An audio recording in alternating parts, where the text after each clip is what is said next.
Hola, hola chicos y chicas, bienvenidos una vez más al canal de La Pelo en Casa. Soy Lucía, peluquera profesional y estoy aquí para ayudaros. Hoy estamos en la sección de trucos y consejos de peluquería. Si eres de las que tiene la cana rebelde, que se le queda brillante, que no le cubre, haga lo que haga, estás en el lugar indicado porque hoy os traigo 4 técnicas para teñir y cubrir el cabello blanco o canas con éxito. Antes voy a poner un poquito en situación de qué es la crema o tinte o la oxidante, ¿vale? Probablemente si estás aquí ya te has teñido y demás, pero quiero entrar un poquito en materia para que conforme vaya siguiendo el vídeo podáis entenderme lo que voy explicando. Bien, la crema o tinte es la que aporta el color y la crema oxidante, o sea, lo que es el tinte, el tubito del tinte, es la que aporta el color. Sin embargo, lo que es la crema oxidante es la que hace posible la fijación, incluida la dilatación de la cutícula del cabello, donde será de menor a mayor proporción, o sea, esa dilatación, según el volumen o el porcentaje de peróxido escogido para el cambio de color. Se entiende que cuanto más alto es el peróxido, más dilata la cutícula. Las cremas oxidantes más usadas o habituales, que son las que más se suelen ver, son la de 10, de 20, de 30 y de 40 volúmenes, en la que incluye el porcentaje de peróxido. Aquí, por ejemplo, para que podáis ver, bueno, no voy a poder verlo porque me encantan estos que venden en los supermercados, que no te pone el peróxido que lleva. Dependiendo de cuanto más rubio, más fuerte es el peróxido, por si no lo sabíais. Aunque también los hay de 5, de 15 y, o sea, 25, 35, dependiendo de lo que es la marca o técnica escogida. Sobre todo va de la mano de la marca, porque a veces, sobre todo Inoa, la marca de L'Oréal Profesional, tiene estas líneas, la de oro fluido también la tiene, por si no lo sabíais.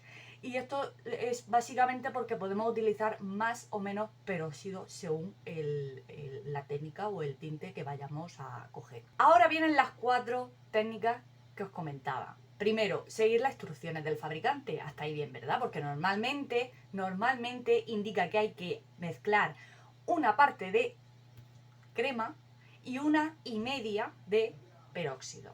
Bien, pero también se dan los casos en la que indica 1 más 1 o 1 más 2, ¿vale? El doble. Y esto quiere decir que representan la mezcla que hay que hacer con la cantidad de crema colorante más la cantidad de la crema oxidante o peróxido. Por ejemplo, imaginemos que indica 1 más 1,5 y la crema contiene 50 gramos, ¿no? Lo que es el tinte contiene 50 gramos. Pues entonces se entiende que tenemos que mezclar esta cantidad, los 50 gramos, más una parte que representa 50 mililitros y media parte que representarían 25 mililitros, haciendo un total de 75 mililitros. Pero cuando seguimos las instrucciones del fabricante suele decir 25, 30, 35 minutos, dependiendo. Pues si sigues las instrucciones tal cual te las dice, pero sigues sin tener los resultados esperados, puedes optar por dejarlo entre 40 y 45 minutos perfectamente. Si esta técnica no te ha funcionado, aún dejándolo más tiempo, puedes proceder a hacer la mezcla, aunque el fabricante diga 1 más 1,5, hacer la mezcla de 1 más 1, ¿vale? Esta técnica es una de las más apropiadas, ya que el cabello canoso no precisa de la dilatación de cutícula al 100%, sino directamente lo que es fijar el color. Es lo que buscamos, fijar dicho color. Ejemplo, 30 más 30, o sea, 30 de crema y 30 de oxidante. 3. La siguiente técnica se suele hacer por las zonas frías. A esto le llamamos la zona frontal, la zona de la patilla, a veces la zona de la nuca en caso de cabello muy corto, porque no tenemos calor en la zona por el pelo, y luego también en la zona de la línea o raya de apertura, ya sea en el centro o a los lados. Primero procedemos a aplicar en dichas zonas la crema de color directamente, sin hacer la mezcla con el oxidante, ¿vale? O con el peróxido.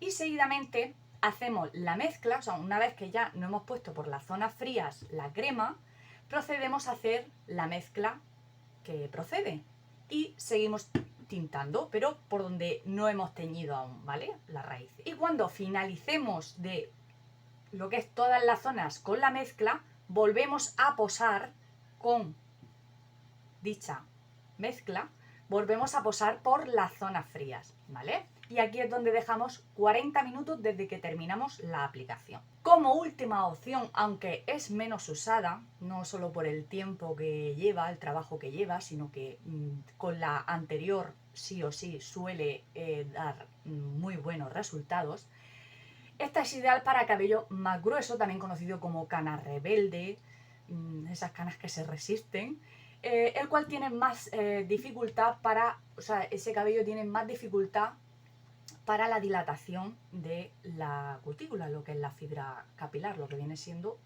el pelo. Primero aplicamos el peróxido, es justo lo contrario que la crema, ¿vale? De 20 volúmenes, siempre con el tema de la cana siempre es aconsejable la de 20 volúmenes, en todas las zonas de cabello blanco, dejando un tiempo de exposición de entre 10 y 15 minutos, pero si son 15 prácticamente mejor porque estamos hablando de cabellos más gruesos. Y procedemos a la mezcla de la coloración y oxidante pasado esos 15 minutos y aplicamos y dejamos un tiempo de exposición de entre 30 y 35 minutos más o menos.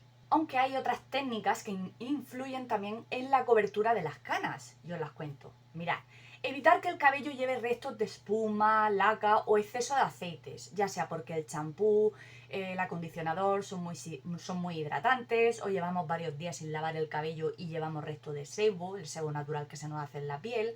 Todo eso hace una barrera que repele directamente lo que es la crema colorante. Entonces es más complicado, lo complicamos aún más para la penetración del tinte. Un tiempo mínimo de 40 minutos cuando se trata de cana, que no hay Dios quien la tinte. O sea, 40 minutos como mínimo, ¿vale? O como máximo. Depende también de tu cuero cabelludo, todo eso yo creo que es un poquito de cajón, ¿no? Para entender.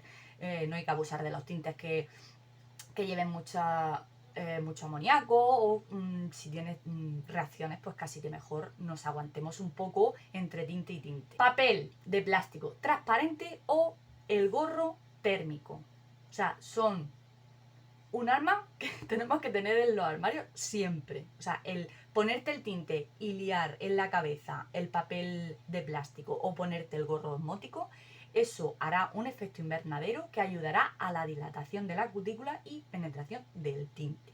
Otra cosa muy importante es aplicar el tinte con la brocha posando el producto, no arrastrando. No podemos arrastrar, porque si no quedará la cana cubierta. Ahí es donde provocamos que la cana se vea maquillada y no teñida. O sea, hay que posar y no arrastrar. Bueno, hasta aquí el vídeo de hoy, espero que os sirva de ayuda. Como siempre, me encantaría saber si ya conocías estas técnicas, si conoces alguna otra para ayudar a la comunidad a luchar contra las canas. Nos vemos en el próximo vídeo. Muchas gracias por estar ahí. Hasta luego.